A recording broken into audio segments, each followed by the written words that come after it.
Look at this line of code. This is a function. Well, not a regular one. This is an anonymous function.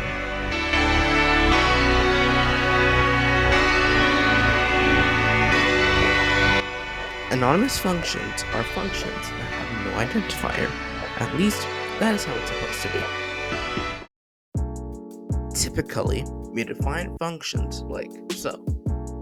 This exact same thing can be rewritten as an anonymous function like so.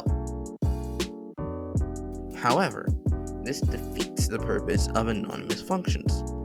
They are supposed to be one use. Let me provide an example.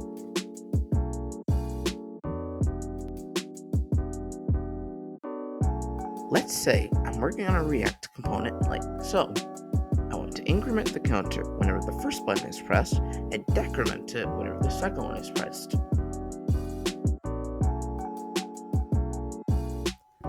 We could add the on-click events like so, but this somewhat litters our code with unnecessary functions, and it may be difficult to name functions the more buttons we add to our app.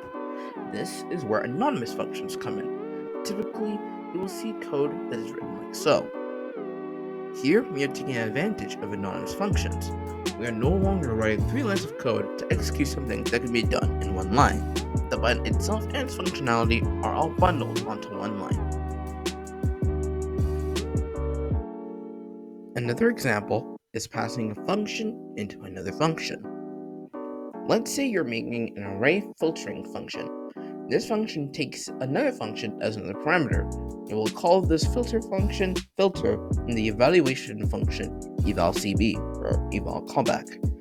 Filter loops over the constants of the array and executes eval callback. If eval callback returns true, we append the value to the array. If it returns false, undefined, or null, we continue on. Now, if you want to use the filter function to only allow numbers that are 2, we can do it like so. We'll use the anonymous function to evaluate the number.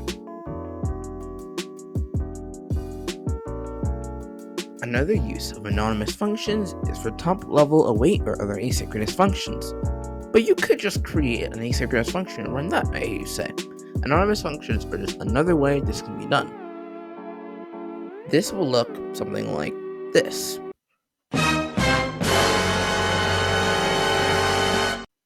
Yeah, this jumble of characters.